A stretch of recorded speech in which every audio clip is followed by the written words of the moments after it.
So now we will move on to the curriculum. What is this? Chariot. Any other contributions? Huh? It has become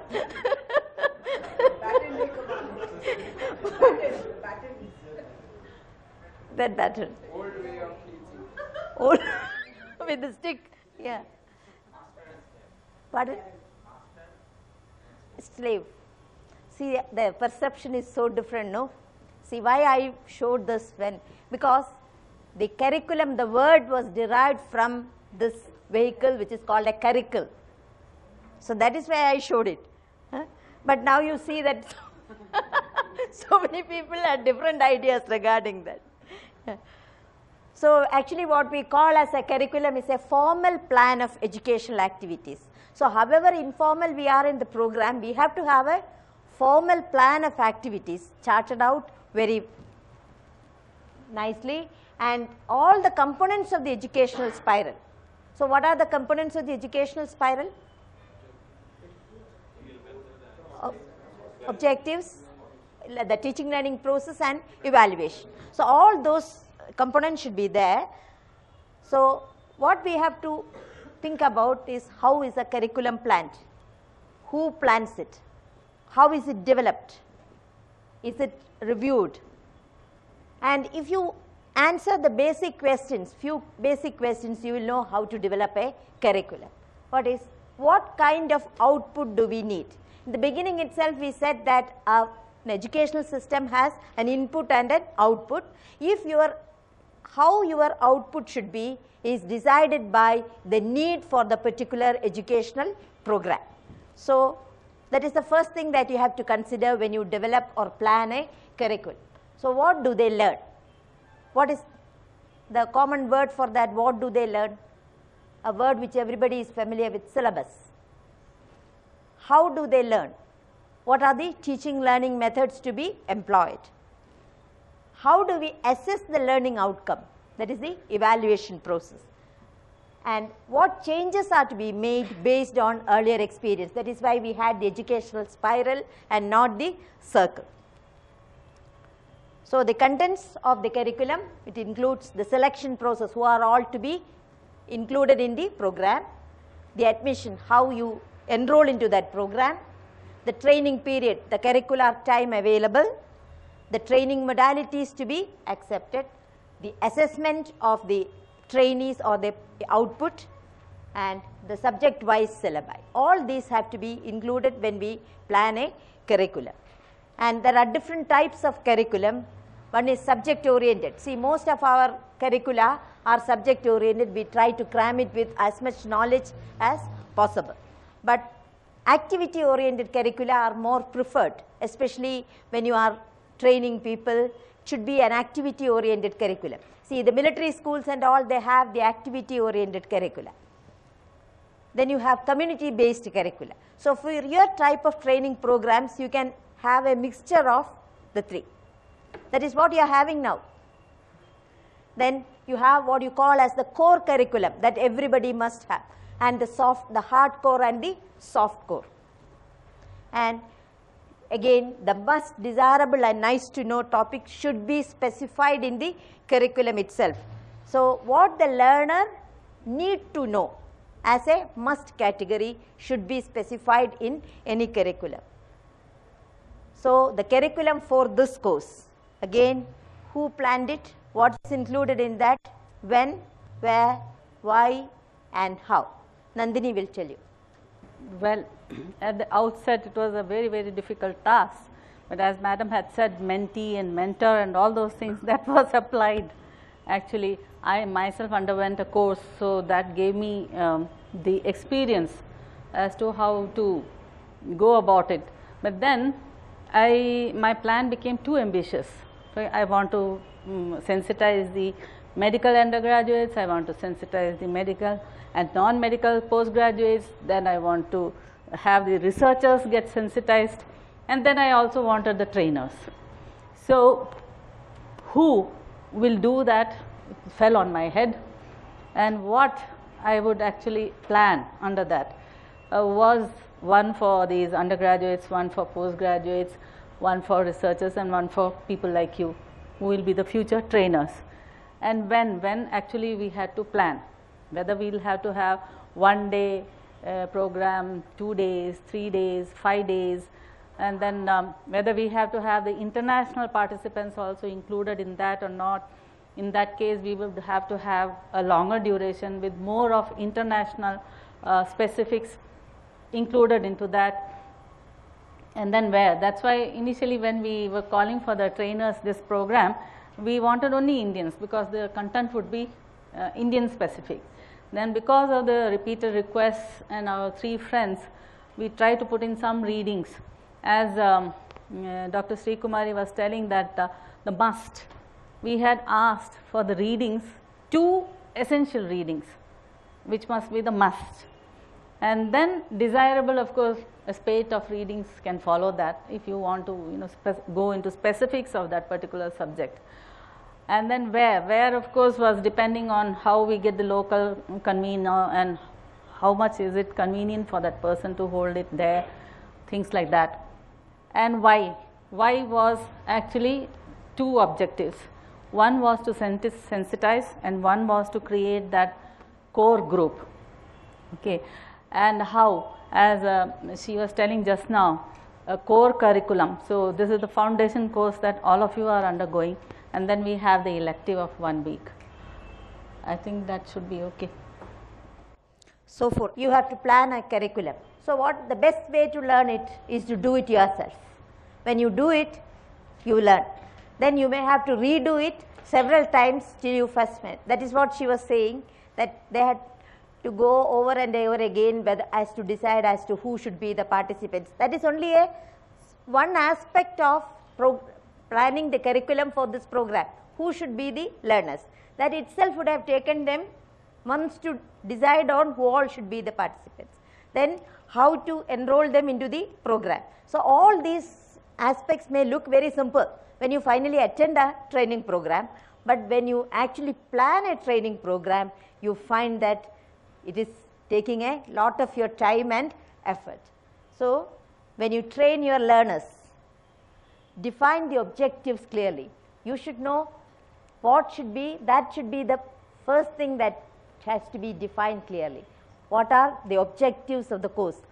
And that will decide how your output will be and how effective your training will be. And once the objectives have been clearly defined, you tell your learners where to find the answers, and they will do it. That is the crux of planning a curriculum and conducting a training program. If you know the basics what are the contents of what you call as by the word curriculum, then you can go about doing it in a stepwise manner. So, thank you.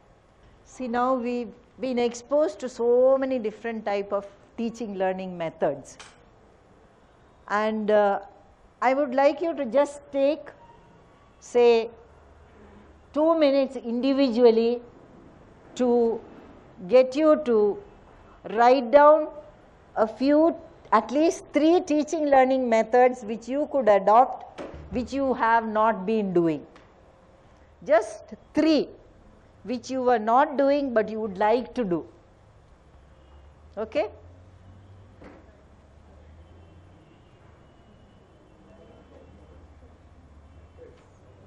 What methods would you like to adopt when you get back, which you were not doing previously? No, whatever you have been exposed to a different type of teaching learning methods, no? So what would you like to adopt? Maybe nothing new, that's also fine. But if you have been sensitized enough and aware and motivated, would you like to adopt any new method which you were not doing before? Okay, yes? Okay. So, she wants to get into e-learning and training. Good. Anybody else? Yes? I would like to stress the importance of mind maps to my students. Mind map, okay. And anybody else? Yes? Revise all, learn and evaluate.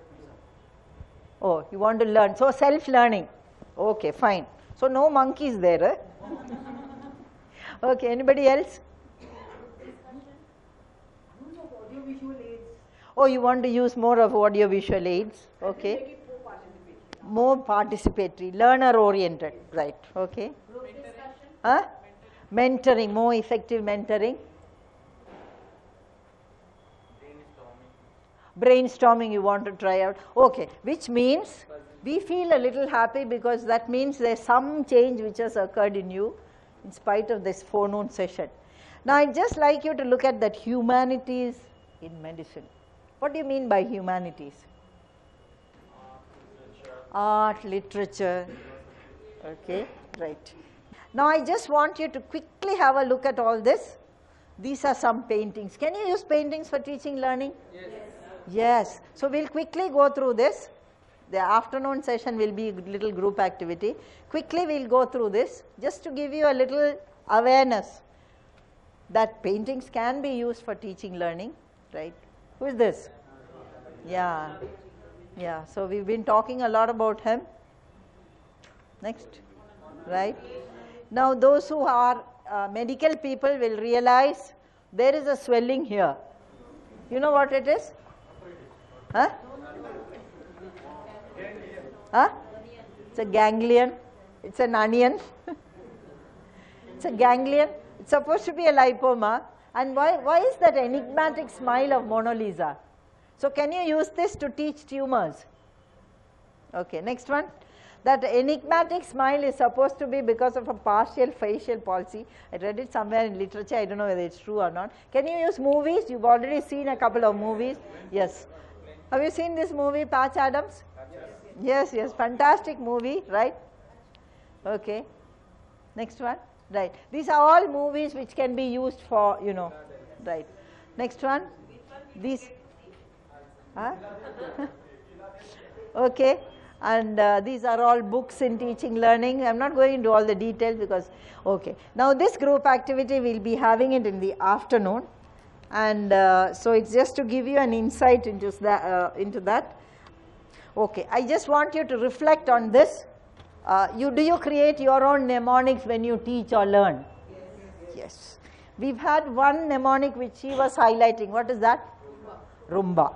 So, this is again another mnemonic. I want you to just feel this. Is your mind relaxed right now?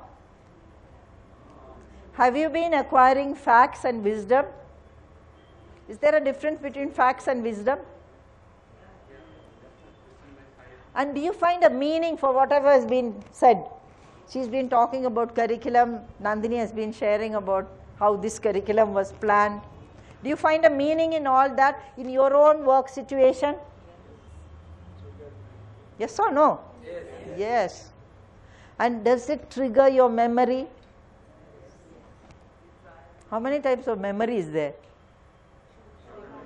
Yes, short term, long term. And will you be able to exhibit all this? Some of it you've been exhibiting, all this learning that you've been doing, and can you reflect on the process?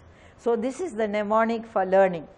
So I'll just give you a minute for this, just to get, we've been talking about experiential learning and getting all this into your own system. Okay, now obviously that S, I'd like to stress on that. Those who got the material online, the 3 modules, obviously you didn't find a meaning in all that, and that is why our communication was not effective, and I'm very sorry about that. Maybe I was not clear enough.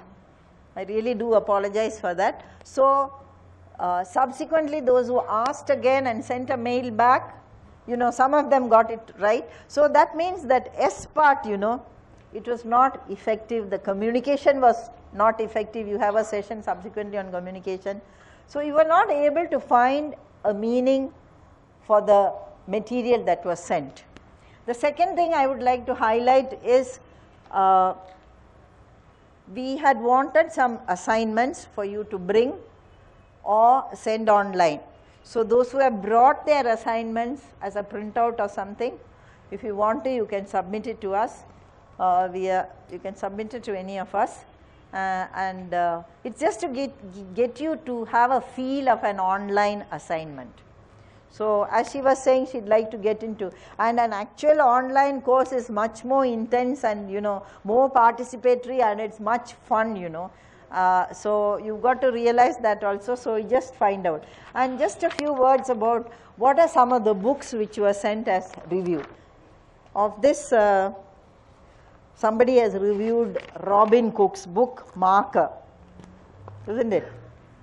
You'd like to, in 2 or 3 sentences, say something about the book? Yeah.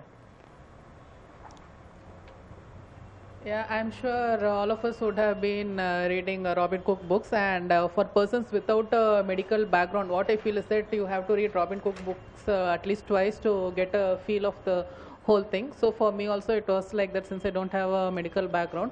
I went through the book. It was about this genome therapy and BRCA1 marker for breast cancer for a doctor, and how confidentiality is breached by her own father and all these things. Certain ethical issues came about, and it was all set in a sort of a medical thriller. So it was good, difficult to put it down. Even if you don't understand, you go on, you read it, and after putting it down, you just read it again to get a feel of the whole scenario.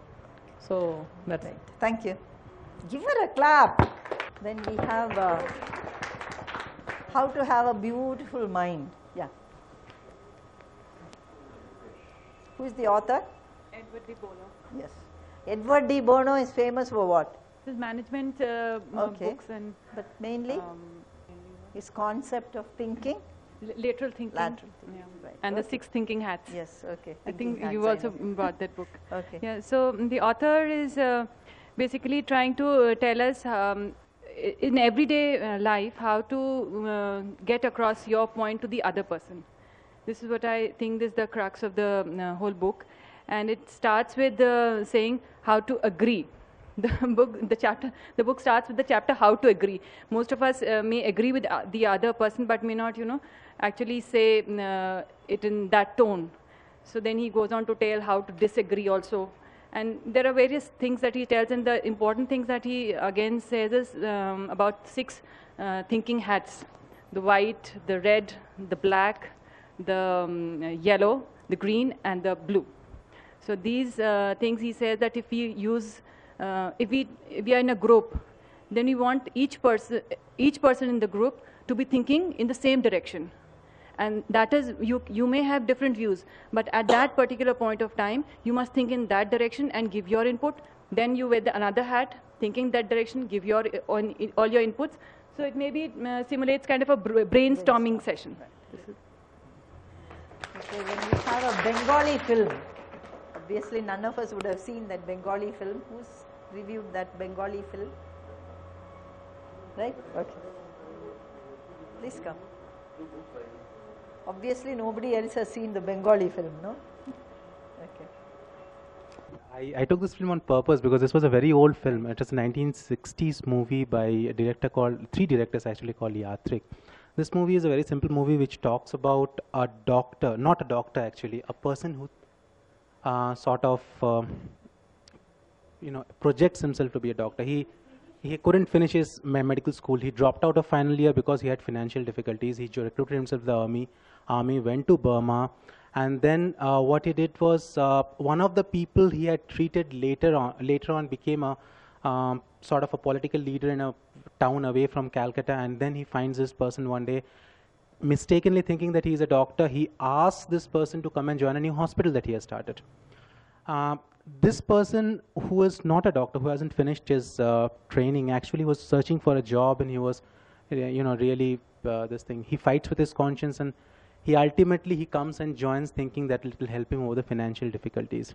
Over the course of period, there is quite a few events that goes on, and he proves beyond doubt that he is a very good doctor. Now what happens is, in the course of this movie, he befriends another doctor who thinks him to be a role model. And they start discussing many medical problems and all.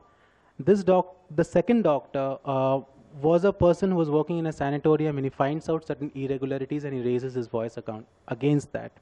The management of the sanatorium comes heavily down on him, and they try to remove him from the sanatorium place. And he asks the other person, the person who had not finished his curriculum, for his help. But this person again is not very sure of going ahead and helping him, because he knows that he has this deficiency in him, that he has not done it, and someone might find it out. What happens is, one of the persons in the management, his wife seems to be this person's classmate, and then he finds it out, and then the whole thing goes to court, and the judge actually sends this person to imprisonment and all that. The thing is, this is the basic story which I thought raises up certain issues on clinical ethics. One is a person who is not a qualified person, though he is qualified in terms of, like, he knows what he is doing. He is good at his job, but he doesn't have a qualification. He practices. What happens to that? The second thing is, I think I raised this question in my write-up, was the fact that we had a very similar incidents, like not a similar incidents, I'm sorry. Very closely we had this 15-year-old boy who went and successfully performed a cesarean section. And it came to light because his parents were too eager to put his name for a world record or something. But these things happen. So are we safe in this scenario? I mean, it can happen to any one of us. We don't know. We never ask for a doctor's qualification when you go and see a doctor. So that was one of the questions that I think this movie also raises. And definitely the third thing is, what do we do with quackery, or especially with, I mean, this is my personal question. What do we do with people who are otherwise qualified but do not have the degree? How do we try to incorporate them in our medical system, I'd say? And we have just a Tamil film, Anni Annan. Anni Amman, Anni. Okay, come. I haven't seen that movie. No, it's a movie basically based on a split personality, where he over the years develops into some other character to fight the evils of the society in his own way. Probably he turns like an activist, and how his girlfriend identifies and then gets into treatment. Lot of issues raises. Can he be put in jail, or will he be considered only as a psychiatric patient who has done all these things for the good of the society, and what happens? Otherwise, nothing much on this, but they very clearly mentioned about how a split personality can be inside the society. Each group will have to present what you have got in 1 minute. So you have 10 minutes. No, don't relate with them.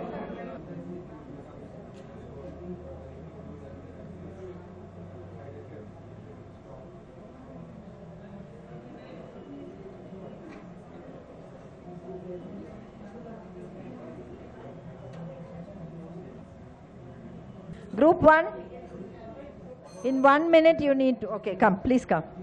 These trigger paintings can be used. So, one painting which we had is this. If you don't. you don't see it, there is a man, naked man. He is approaching towards another man who is there inside the red color. Okay. So for this we feel that we can teach the different modes of spread of the disease, and three things which this photograph is depicting. That is, one is homosexuality, and red also indicates the blood transfusion, another source of the disease, and also the direct contact, which can be the third source of disease.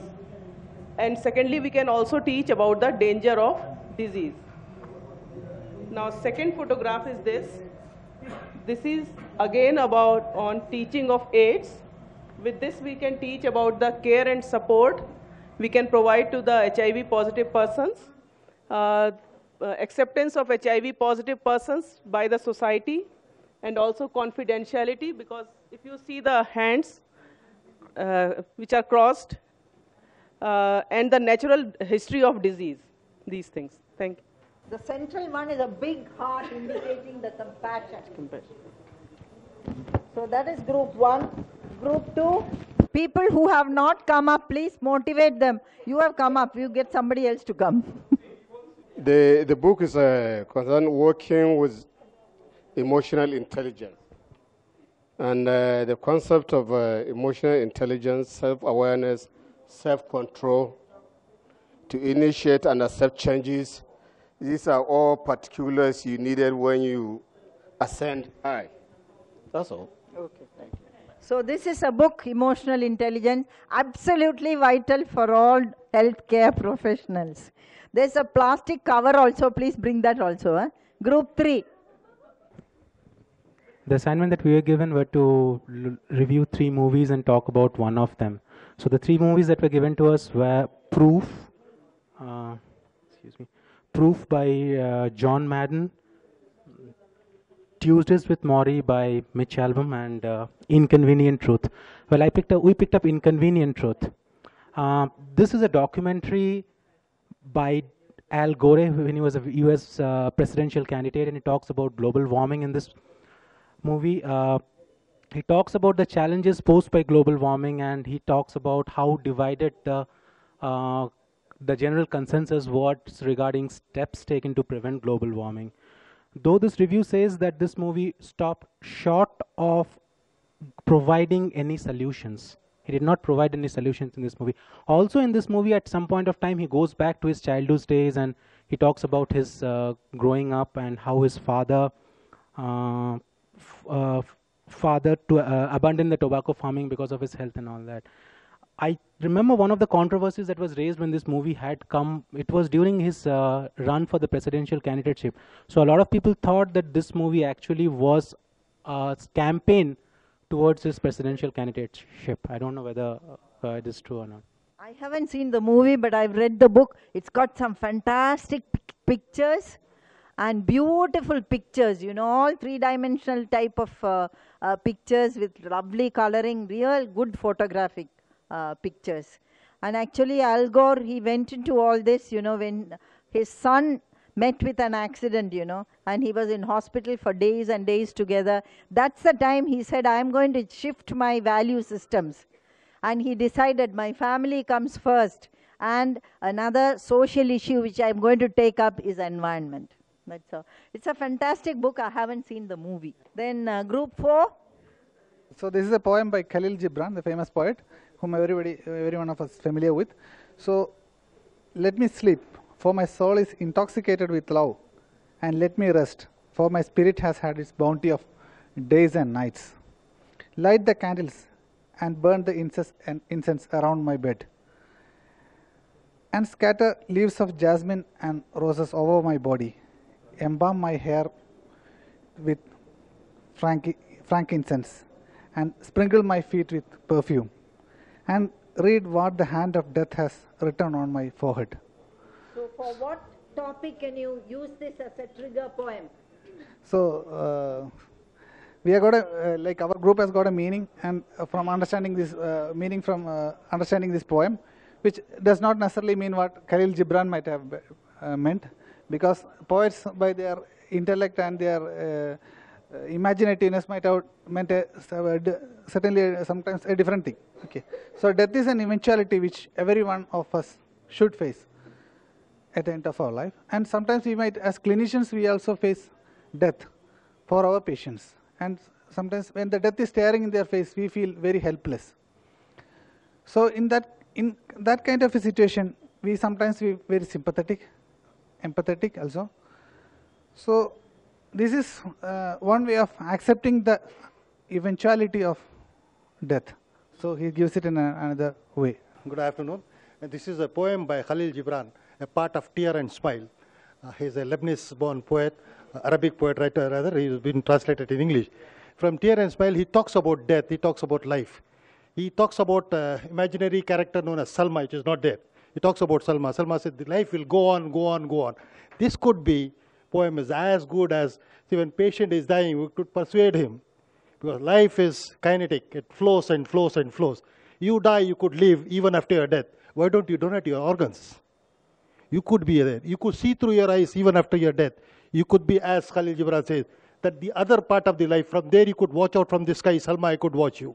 This is what actually the Indian philosophy says, that life is not alone this part of life. Life is that even from this metaphysics world, we go there also the life starts. In what class can you use this poem as a trigger poem? That's what I'm asking you.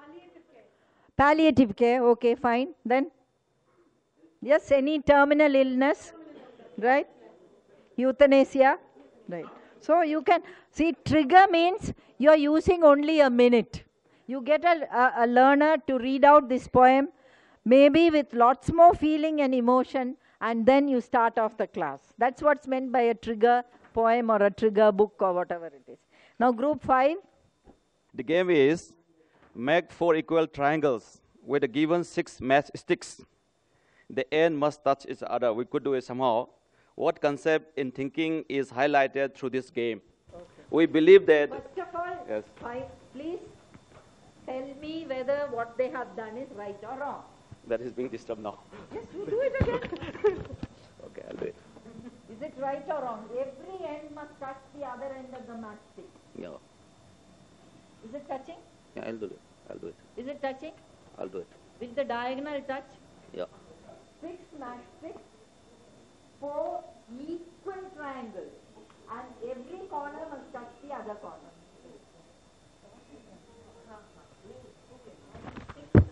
Yes.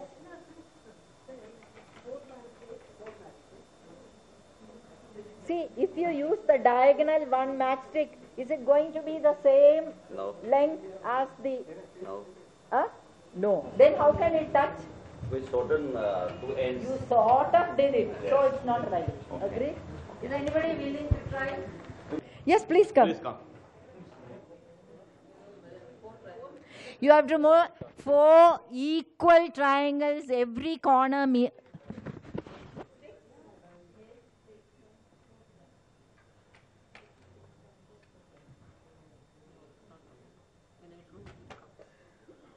You can't draw, you have to do it. Wrong. Anybody else wants to try? Okay, I'm not going to give you the answer, but this concept... No. Yeah. So it's not getting it. Do anything, it will come. Yes, but you do something, it will come. No, it is not. There are the 4 triangles. Okay, now Shankar, our faculty, is going to do it, right? Okay? Okay. So you go into a 3. So which? Yes. Here it comes. Right. Now you agree? So we all think in one-dimensional. This is a book called The Secret. Again, this book and the movie are available. I haven't finished reading the book. It's about the secret of great people. And what do these great people say? Just read this. From here to here you read. Okay. Yes. The secret is the law of attraction. Everything that is coming into your life, you are attracting into your life. And is attracted to you by virtue of images you are holding in your mind.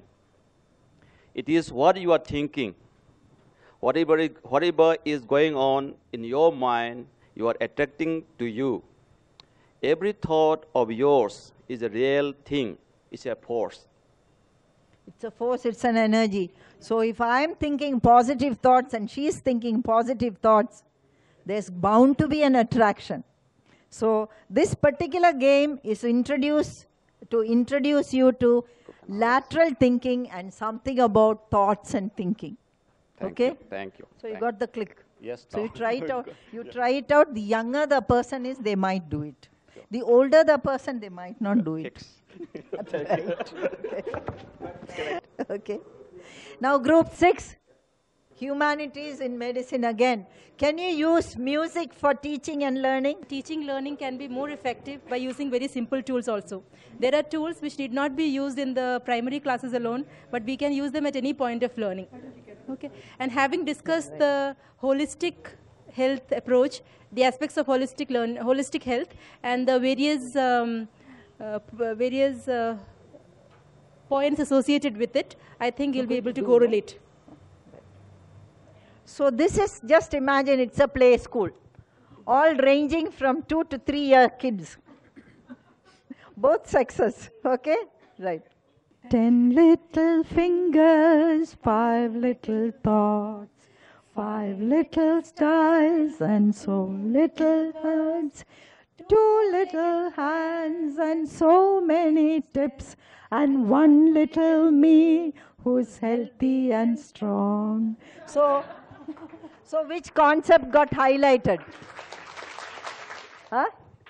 Which concept? What does this 10 mean, 10 little fingers? Holistic health, of which 5 are? Good and 5 are adverse. 5 are the blocks, 5 are the, so you got it. And 2 little words are what? They sang also, no? 2 little words. You sing it again? They haven't heard it properly. 2 little words and 2 little hands means what? 5 and 5, 10, 2 little hands. Isn't it? Sing it again. 10 little fingers, 5 little thoughts, 5 little styles and 2 little words, 2 little hands and so many tips, and 1 little me who's healthy and strong. So 5 and 5, 10 fingers are 2 little hands. And what are those 2 words? Yes? 2 little holistic health. Right? So now, instead of showing all that diagram, you can explain all this about holistic health to even children or old age people through this nursery rhyme. Isn't it? Okay. Group 7. Group 7, we looked at a play called the Lemon Princess, and it's basically about a story of a father's love to his teenage daughter who became terminally ill and brain injured by a condition that is CJD, and aspects that we found out here, because it was asking that could the play have a role in teaching and learning. We said yes, because it appeals also to different audiences. Like here, it appealed to the medical and scientific communities, but also the provisions. The play talks of other aspects to do with ethical concerns, where there is one aspect where the UK government wanted like to shelter it didn't have the desires to avoid damage of the beef industry. So we see the role of governments when it comes to protecting the citizens, and also it says something about UK researchers that they failed to the UK researchers failed to convince the government of potential link between BSE and CGD. That means that even for researchers, it would convey a message to them that when you're doing research, you really need to convince the authorities, because since they failed to convince the government could still go ahead and basing on the fact that there is no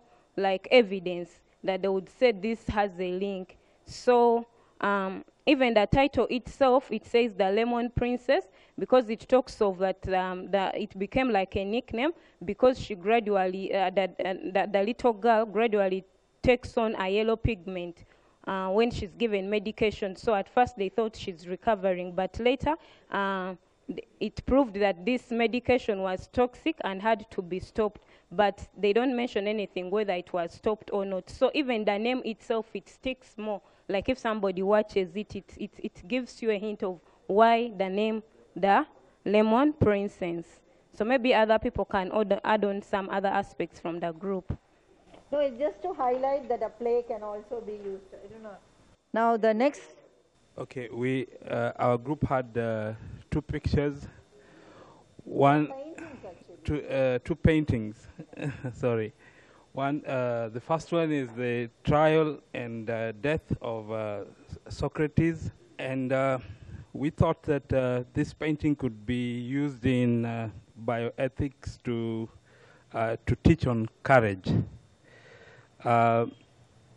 Because one of the things which came out is the ability of Socrates to face death in a courageous manner as he did, and to object to what he felt was ethically wrong.